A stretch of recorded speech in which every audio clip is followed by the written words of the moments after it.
early proto-humans, or hominids, walk an Earth whose rocks are loaded with the element silicon.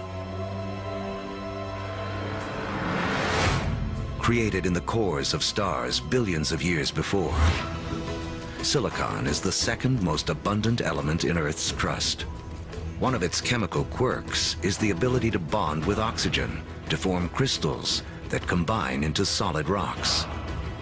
Rocks that can be chipped and shaped without shattering. Hominids started doing this 2.6 million years ago, breaking cryptocrystalline silicates to make sharp edges. And people use them for millions, literally 2.6 million years. Simply having a modified stone with a sharp edge on it, now suddenly you have a hammer. You have a crude cutting edge.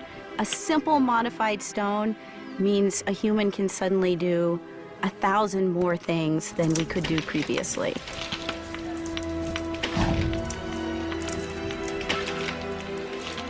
That little extra bit of technology enabled our ancestors to persist and eventually turn into us. Silicon launches the first technological revolution, the Stone Age. Millions of years after it powers our first handheld devices, another chemical quirk of silicon will make it the height of technology once again. The next leap towards becoming truly human relies on a little-known secret of our home planet. In the known universe, it turns out Earth may have a rare and special power.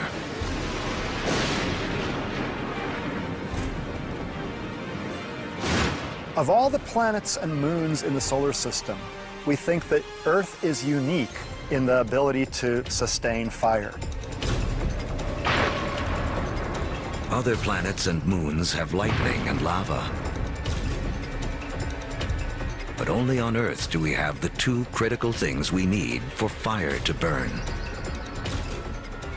A vast fuel supply in the form of plants and trees, and an atmosphere full of oxygen to fan the flames.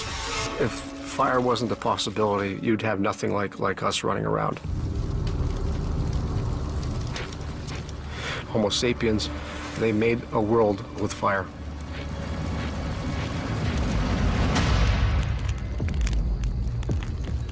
Our ancestors have fire firmly under control by 800,000 years ago.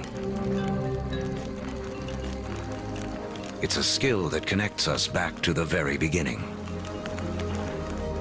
Remember that all energy was created in the Big Bang, and all life is in a competition for our share of this energy.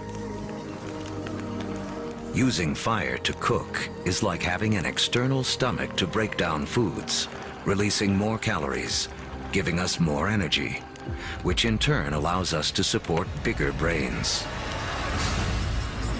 Fire is also the ultimate gateway technology. We will soon use it to turn clay into pottery, metal into weapons, water into steam power. If you don't have fire, you can't have an internal combustion engine. No fire, no metal. No fire, no rubber.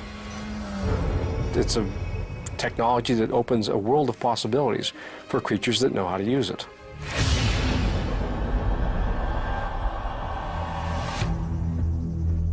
"200,000 years ago,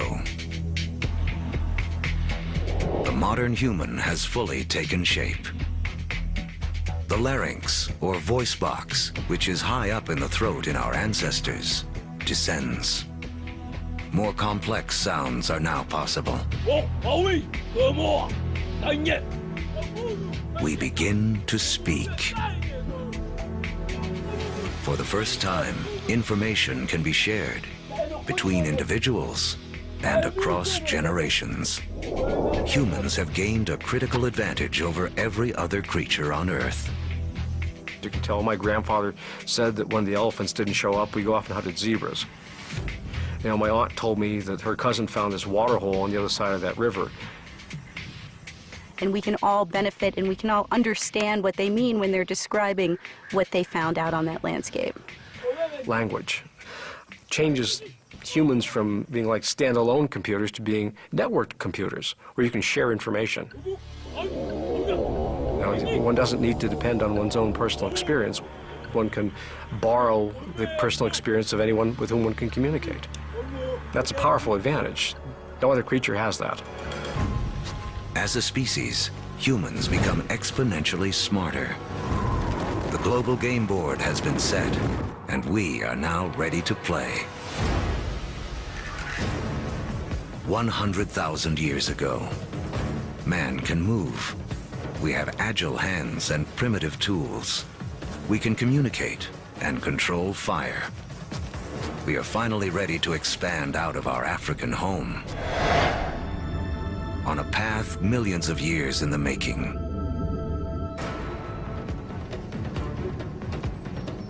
Shifting continents have linked Africa and Eurasia into the largest contiguous landmass on Earth, Afro-Eurasia.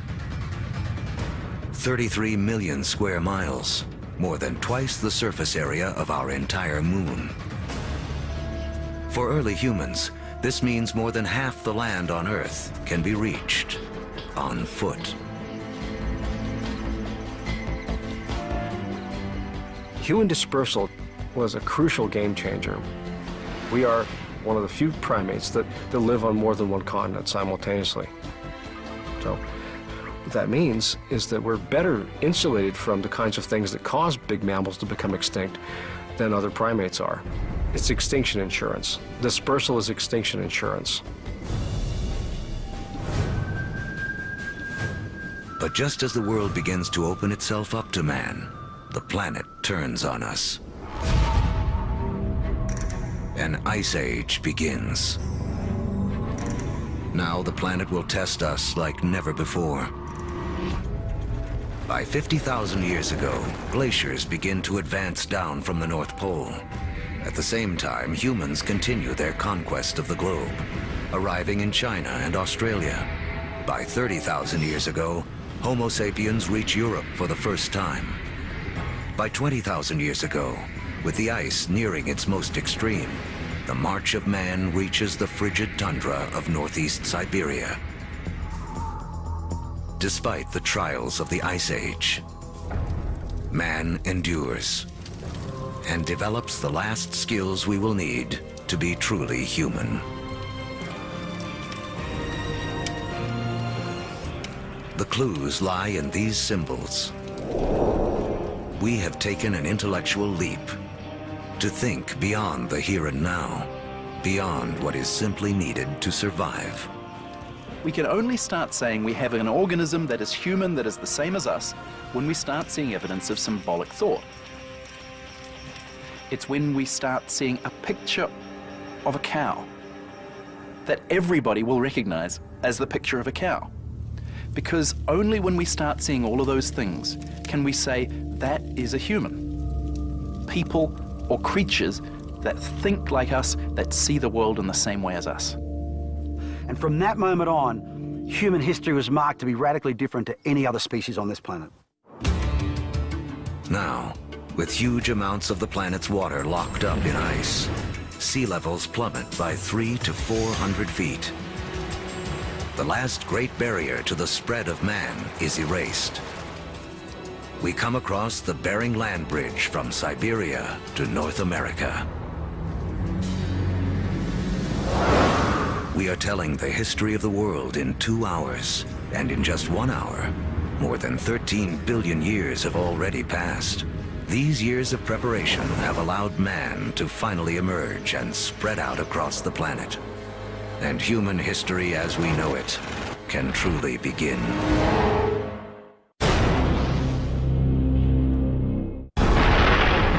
Our history of the world began with the beginning of time, the Big Bang. It has taken us on a journey of nearly 14 billion years. Now, as humans take center stage, it's important to remember just how small a slice of history we actually occupy. To make things simple, imagine compressing 14 billion years of history down to just 14 years. On this scale, the Earth would have existed only for the past 5 years. So that's about a third of the history of the universe.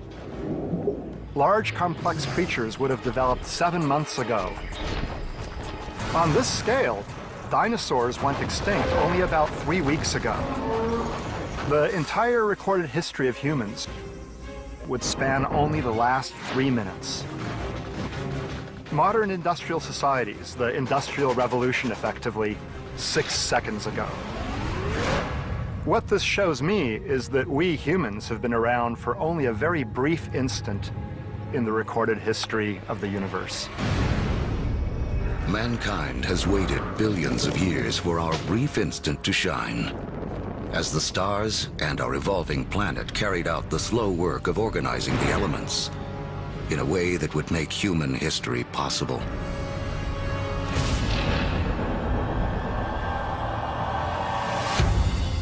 It's 10,000 BC, less than 100,000 years after expanding out of Africa. Man has reached South America. Humans have met the adversity of the Ice Age head-on, and rather than die off, we have adapted, become even more intelligent. And now we have colonized the entire globe. From coast to mountaintop. From tundra to desert, humans are there. Our closest living ancestors, chimpanzees, live in the tropics. They only live in the tropics. Humans have managed to colonize the entire globe. Ice Age land bridges allowed man to spread around the world. But now the ice begins to melt, and sea levels rise again. Humans are trapped and separated in 2 vast and unconnected hemispheres. Each pocket of humanity left to make the best of what it has been given. As the glaciers recede, they carve out lakes, rivers, and bays. The map as we know it emerges. In Africa, increased rainfall causes Lake Victoria and Lake Albert to overflow and form Egypt's Nile River. In Eurasia, other rivers emerge. The Tigris and Euphrates in Mesopotamia, modern